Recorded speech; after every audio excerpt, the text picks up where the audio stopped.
Buenas tardes a todos y, en primer lugar, claro está, muchas gracias a Zona Value por la invitación y muchas felicidades por la organización del evento y también muchas felicidades a José Luis por el premio que acaba de recibir.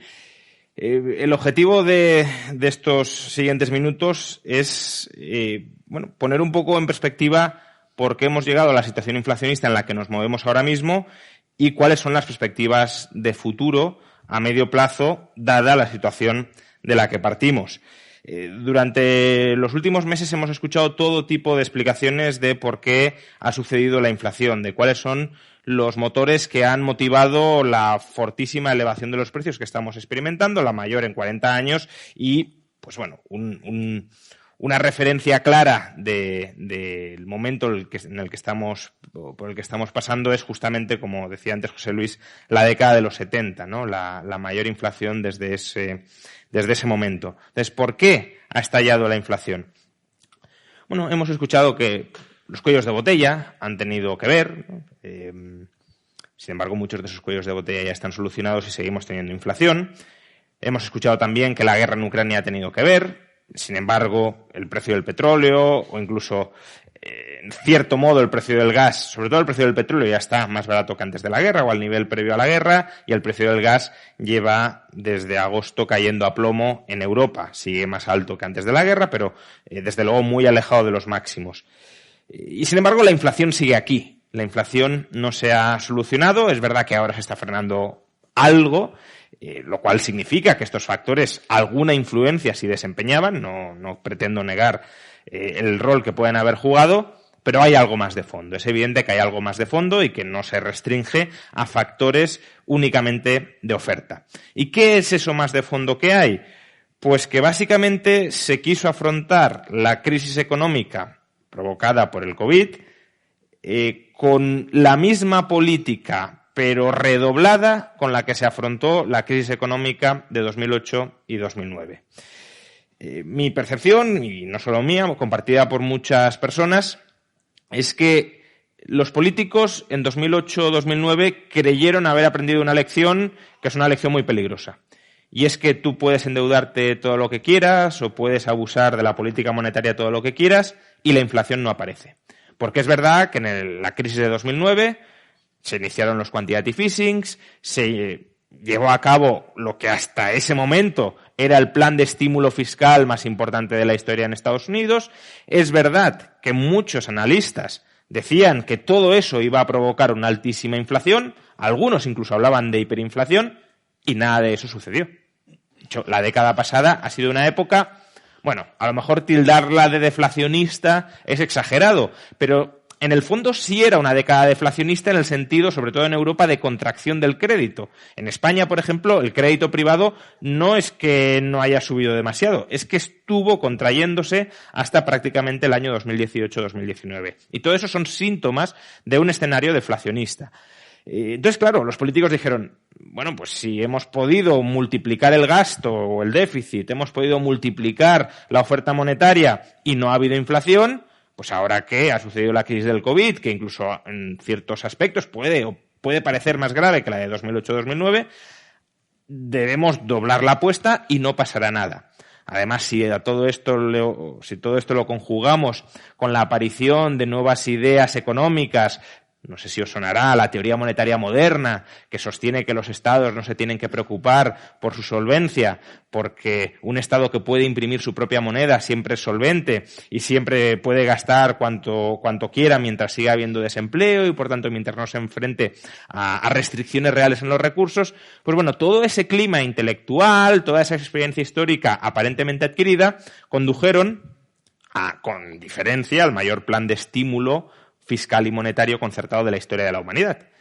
Sobre todo en Estados Unidos, en Europa también, aunque en menor medida, pero en Estados Unidos de manera clarísima. ¿Y eso qué provocó? Pues provocó la inflación que estamos experimentando.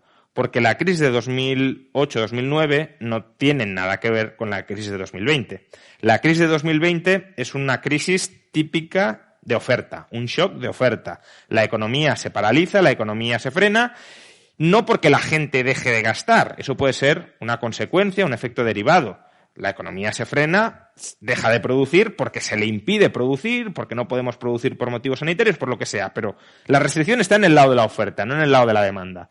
La crisis de 2008-2009 fue una crisis de demanda, concretamente de contracción del gasto agregado porque colapsó el crédito. Y si muchas compras se hacen a crédito y no hay crédito, pues se deja de demandar. Y al colapsar el gasto, colapsa la producción, pero porque no se gasta. Con lo cual, claro, dejando de lado de si las políticas en 2008-2009 fueron acertadas o no, yo no soy especialmente partidario de ese tipo de políticas, pero dejando eso de lado, si tú incrementas mucho el gasto agregado, política fiscal y política monetaria, en un contexto en el que, por el otro lado, el gasto agregado se ha hundido, el incremento por un lado medio compensa el colapso por el otro. De modo que no hay inflación, salvo que te pases muchos más pueblos de los que se pasaron. Ahora, si tú tienes una crisis de oferta, es decir, la economía no puede producir mucho más porque no la dejas o por razones sanitarias o por lo que sea, y tú lo que haces es incrementar el gasto, pues mucho más gasto agregado, producción rígida o incluso contraída, inflación. Y eso es lo que ha sucedido clarísimamente en Estados Unidos desde año 2020-2021. Algunos, muchos, empezamos a hablar de inflación allá por febrero, marzo del año 2021, es decir, ya llevamos año y medio hablando del riesgo de inflación con todas las políticas que se estaban aplicando. Y desde entonces la inflación no ha hecho más que subir y subir. Y es verdad que otros factores, como mencionaba antes, la guerra en Ucrania, los cuellos de botella, que sin duda dejó la pandemia, han agravado ese problema. Pero el problema de fondo es el exceso de gasto agregado en relación con la capacidad productiva de la economía.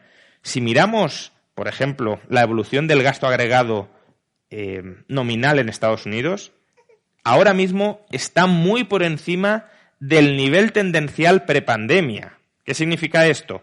Que si no hubiese habido pandemia y el gasto agregado de la economía hubiese seguido creciendo al mismo nivel que antes de la pandemia, Estados Unidos estaría gastando hoy bastante menos de lo que está gastando. ¿Por qué? La diferencia es todo el estímulo fiscal y monetario que se ha añadido y que obviamente hace elevar los precios. Y precisamente porque este es el gran problema de fondo, sobre todo de Estados Unidos, en Europa no es tanto esto, aunque en parte también, pero no es tanto esto. Precisamente por esto, los bancos centrales, reconociendo el problema con mucha tardanza, si algunos empezamos a hablar de inflación en marzo, febrero, incluso algunos de 2021, si por esas fechas los bancos centrales se hubiesen dado cuenta de lo que sucedía, o, porque probablemente se dieron cuenta, pero hubiesen querido ser consecuentes con lo que detectaron, pues imaginad cómo habría cambiado el escenario si se hubiese empezado a subir los tipos de interés de manera más gradual en mayo, en junio de 2021. No en marzo de 2022 o en julio de 2022, sino prácticamente un año o año y medio antes. Pues, estaríamos en un escenario de subidas mucho más lentas, mucho más pausadas, con capacidad del mercado para digerirlas, las expectativas mucho más adaptadas. Un poco el escenario que José Luis antes ha puesto dos gráficos, cómo repercutía en bolsa un ritmo acelerado de subidas de tipos de interés o un ritmo más pausado. El ritmo pausado era más o menos digerible y más o menos aceptable. El acelerado es el que te rompe absolutamente la economía y el que además te expone a que pueda degenerar, que estos son unos riesgos que de momento el mercado no tiene incorporados, pero que hay que tener presentes, que se pueden llegar a dar, el que te puede romper los mercados financieros y generar una crisis financiera. Porque en la medida en que hay una revaluación muy rápida de muchos activos que se utilizan como colateral para muchas operaciones financieras, cuidado con los problemas de liquidez que pueden terminar emergiendo en partes de la economía que ni siquiera llegamos a pensar. Esto es lo que le ocurrió a Inglaterra el mes pasado con los fondos de pensiones. Fuerte subida de la deuda pública, de los tipos de interés y por tanto caída del precio de la deuda pública, descapitalización margin calls a los que se enfrentaban los fondos de pensiones, problema de liquidez. Y si no interviene el Banco de Inglaterra, pues tienes un desastre financiero ahí gestado. Entonces, en el contexto de inflación cada vez más alta y más resistente a descender, que es el escenario en el que nos encontrábamos a principios de 2022, recordad que algunos nos decían que a finales de 2021 iba a desaparecer la inflación. Eso se llegó a decir. De hecho fue el escenario base con el que actuaron políticos y banqueros centrales o con el que nos decían que estaban actuando. Porque aquí siempre hay que descontar la posibilidad de un doble discurso de yo digo una cosa de cara a la galería, pero sé que el problema real es mucho más grave. Ese fue el escenario con el que supuestamente actuaron. Claro, en marzo de 2022 la Reserva Federal dijo ya hasta aquí. Hasta aquí porque el principal activo de un banco central es la credibilidad. Y claro, si tú estás dando continuamente pronósticos fallidos y tu moneda cada vez está más debilitada, tu credibilidad se hunde cada vez más. Si tu misión como Banco Central supuestamente es proteger la moneda y lo último que haces es proteger la moneda, te dedicas a otras cosas como fomentar el empleo, evitar que los mercados financieros se desmoronen, etcétera, pues claro, los tenedores de moneda empiezan a decir, ¿tu prioridad soy yo o son otras cosas? Porque si tu prioridad no soy yo, me busco otro tipo de refugios. No voy a utilizar el dólar como refugio. Y si muchos inversores dejan de utilizar el dólar o el euro, me da igual, u otra moneda como refugio, pues más inflación. Entonces, ahí fue cuando la Reserva Federal actuó tarde, pero actuó y está actuando con contundencia y está actuando con un discurso coherente con la situación delicada en la que nos encontramos. Situación de máximos históricos de inflación. Situación que no es del agrado de los mercados. Ayer los mercados o muchos inversores esperaban que Powell dijera unas cosas que no dijo, pero no las dijo porque no debía decirlas. Porque la inflación al final, sobre todo cuando está en niveles tan altos y tan enquistada como está en estos momentos, pues no solo es, como bien decía José Luis, como la pasta de dientes, que es muy difícil de volver a meter una vez la has sacado. Es que otra semejanza que en este contexto puede ser interesante es la inflación es como un incendio de un bosque y necesitas sofocar el incendio suficiente tiempo como para asegurarte de que no quede ninguna brasa que pueda volver a prender. Es decir, no basta con que las llamas ya hayan desaparecido, ya parezca que el problema se ha terminado. No, has de derrotar, has de machacar completamente las expectativas de inflación para que no haya ningún riesgo de que vuelva a prender el incendio. Y por eso, claro, el debate se está trasladando mucho a hasta qué tipo de interés va a llevar la Reserva Federal y por arrastre el Banco Central Europeo los tipos de interés internos en Estados Unidos, cuál va a ser el nivel máximo, pero también nos hemos de plantear durante cuánto tiempo ese tipo de interés va a mantenerse vigente. Porque, de nuevo, los mercados están descontando como que va a venir una recesión y ante la recesión la Reserva Federal enseguida va a empezar a bajar los tipos de interés. Cada vez lo descuentan menos, pero de nuevo, durante mucho tiempo ese ha sido el escenario base y eso no tiene por qué ser así. Si vamos a un escenario estanflacionista, como el que se mencionaba antes, al que podemos dirigirnos, y ciertamente es un escenario que hay que contemplar, ahí el Banco Central, los bancos centrales van a tener que escoger entre dos objetivos. Evitar la recesión o moderar la recesión o acelerar la salida de la recesión o luchar contra la inflación.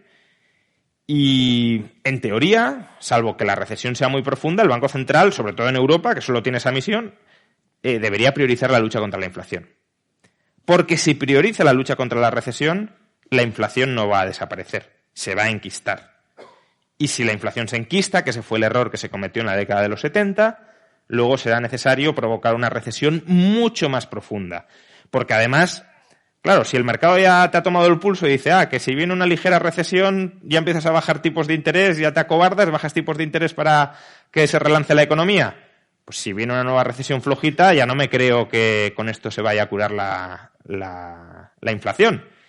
Entonces ahí el Banco Central ya tiene que provocar una recesión mucho más fuerte y decir, caiga quien caiga. Ahora sí que voy en serio. Recordad, tipos de interés de hasta el 20% en Estados Unidos durante la presidencia de Volcker, precisamente para luchar contra una inflación que estaba igualmente desbocada en Estados Unidos, porque el dólar estaba perdiendo su credibilidad como moneda de reserva a largo plazo de valor. Entonces, el escenario al que nos han arrastrado las políticas de estímulo excesivas durante 2020 y 2021 es un escenario inflacionista.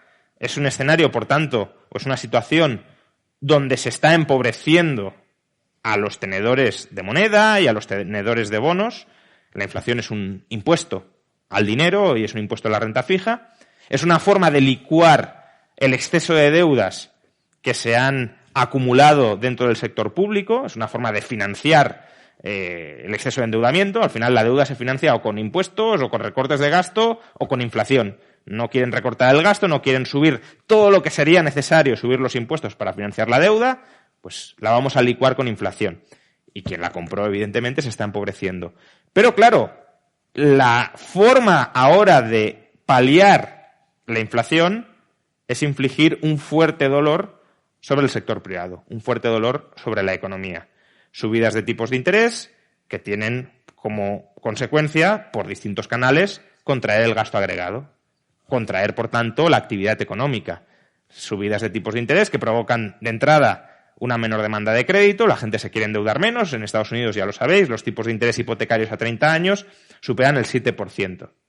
Claro, ¿quién va a solicitar una hipoteca en esas condiciones tan gravosas a 30 años? No estamos diciendo de un crédito personal a 1 año o a 2 años al 7% o al 10%. No, estamos hablando de una hipoteca tipo de interés fijo a 30 años, por encima del 7%. Muy poca gente. Consecuencia, las ventas de vivienda en Estados Unidos están hundiéndose, están cayendo, contrayéndose a 2 dígitos.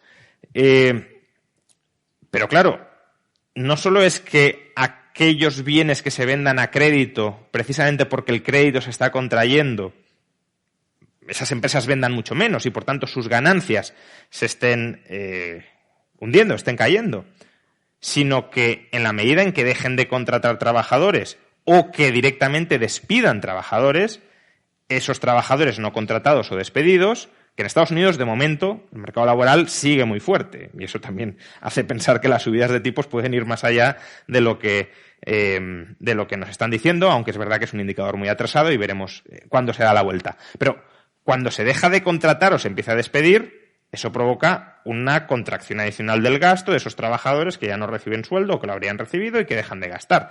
Menores beneficios empresariales en cada vez más partes de la economía.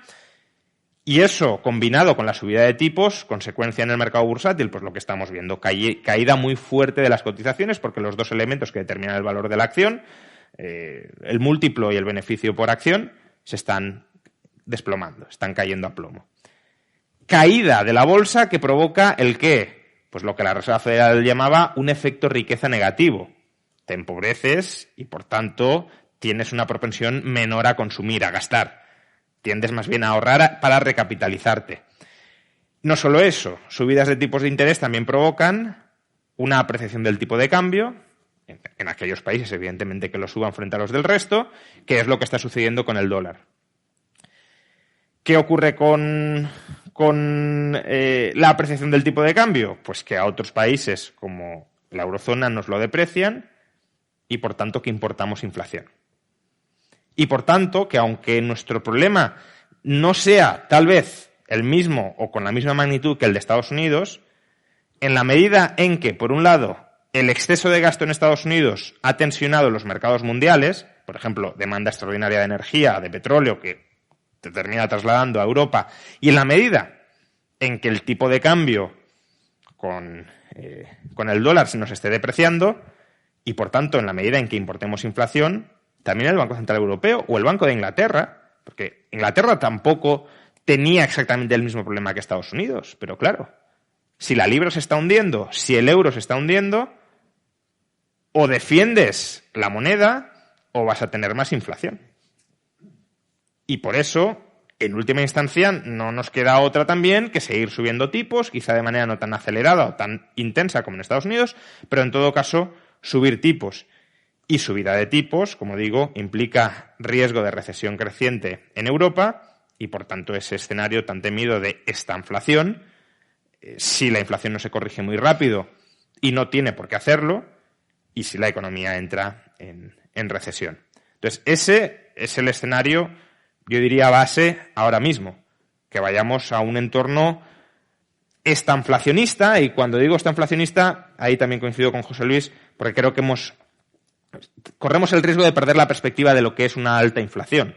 Como hemos llegado a tener inflaciones del 10%, del 11%, como hay países europeos con una inflación por encima del 20%, parece que tener una inflación del 5 o del 6, pues, bueno, tampoco es tanto. No. Obviamente, si te estancas en una inflación del 5, del 6 o del 4, una inflación del 4 es una inflación que duplica el objetivo de inflación a medio plazo. Una inflación del 4 hace año y medio era vista como una inflación altísima. Y ahora estamos barajando la posibilidad de que si nos quedamos en el 4, en el 5, pues ya nos podemos dar con un canto en los dientes.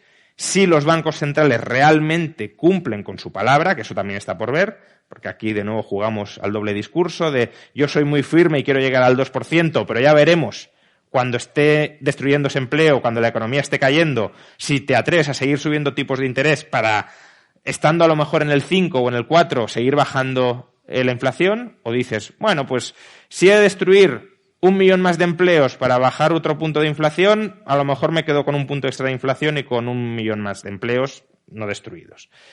Pero si los bancos centrales cumplen su palabra, es decir, si realmente quieren llegar al 2% de inflación, nos quedan subidas de tipos y nos queda una profundización en la recesión mayor de lo que ahora mismo se está descontando. Porque, de nuevo, si queremos pasta de dientes y el tubo, que es muy difícil de volver a meter, o si lo queréis, la inflación es como el genio de la lámpara, que una vez sale, pues no quiere volver a entrar. Nos ha concedido ya los 3 deseos de gastar, gastar y gastar, y ahora pues toca pasar por el escenario de penitencia. Muchas gracias a todos.